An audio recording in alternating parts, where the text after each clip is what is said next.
গাড়ি কিন্তু একদম রেডি আছে, বেরোতে পারলেই হয়। তো যাই হোক, দেখো তোমাদের দাদা নিতে চলে এসছে আমাকে। তো চলো, হাই সবাইকে, একটা নতুন ব্লগে অনেক অনেক স্বাগত জানাই। যারা আমাকে চেনো তারা তো জানোই, যারা জানো না তাদের জন্য বলছি হাই সবাইকে। আমি শর্মিষ্ঠা চলে এসেছি একটা নতুন ভিডিও নিয়ে। দেখো, অনেক দিন ধরে বেরোবো, কোথাও বেরোনো হয়নি, তো একটু সন্ধ্যাবেলা দুজন মিলে বেরিয়েছিলাম, সেই জন্য রেডিও হয়ে গেলাম আমি।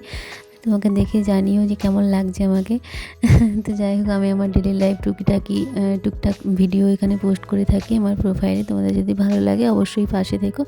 চলো, একদম আমি রেডি হয়ে গেছি। দাঁড়াও, এখানে চশমাটা না পড়লে নিজেকে যখন সত্যি যদি কেমন মানে কেলানো মনে হয়। তো যাই হোক, চলো, একদম রেডি হয়ে গেছি আমি, চলে যাওয়া যাক। আর বেরিয়ে পড়েছিলাম আজকে, সত্যি বলছি অনেক দিন পরে এত ঠান্ডা বৃষ্টি হয়েছে, ওয়েদারটা দারুণ ছিল। মানে সন্ধ্যাবেলা বেরোতে পরে একটু শীত শীত যেমন লাগছিলো, তবুও খুব সুন্দর লাগছিলো। মানে পছন্দের মানুষ যদি তোমার সাথে থাকে তাহলে তোমার যে কোনো সময়টাই খুব সুন্দর লাগে। কারা কারা খড়গপুর থেকে দেখছো আমাকে কিন্তু কমেন্ট সেকশানে অবশ্যই আই লাভ খড়গপুর লিখে যেও, হ্যাঁ।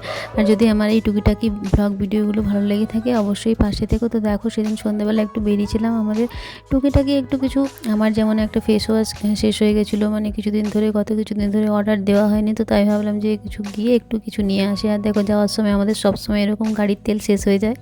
যাই হোক, তাই এখানেও ঢুকতে হয়। আর দেখুন এখানে কি সুন্দর করে আই লাভ খড়গপুর লেখা আছে। দেখো, এই লেখাটা দেখে কার কার ভালো লাগে? আমার তো ভীষণই ভালো লাগে। যখনই আমি যাই তখনই এই লেখাটা আমি, বলো তো এটা খড়গপুরের কোথায়? সবাই জানো, আমি জানি, তবুও জিজ্ঞেস করলাম। যারা জানো অবশ্যই আমাকে বলে যেও।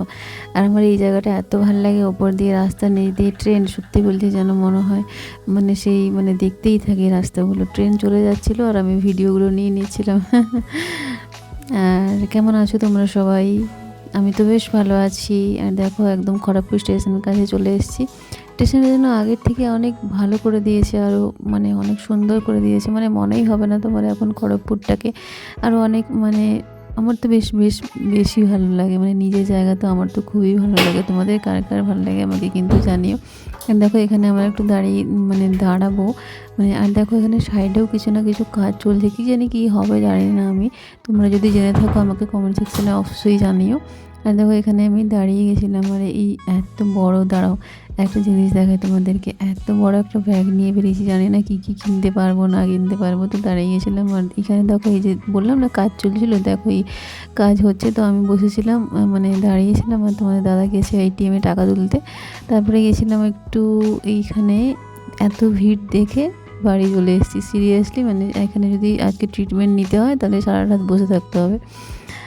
তো যাই হোক, তারপরে একটু চলে গেলাম মোড়ে গিয়ে আমার বেশি কিছু মানে অ্যাকচুয়ালি আমি গিয়েছিলাম মোড়ে মানে আমার ফেস ওয়াশ কিনতে, আর টুকিটাকি কিছু কেনার জন্য সেরকম কিছু মানে দেখলাম না আর কি।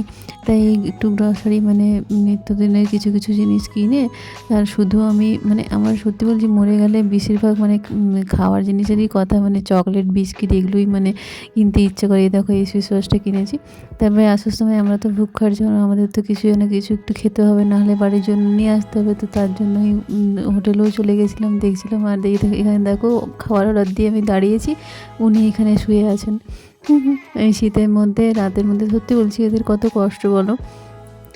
আর দেখো, এনাকে দেখো, আমি রাস্তায় দাঁড়িয়েছিলাম, কার বাড়ি এটা জানি না, বাড়ির মধ্যে ভেতরে বসে আছে। চলো, আজকের জন্য এতটাই। খুব তাড়াতাড়ি দেখা হচ্ছে একটা নতুন ভিডিওর সাথে। Till then stay happy, stay blessed. Thank you for watching.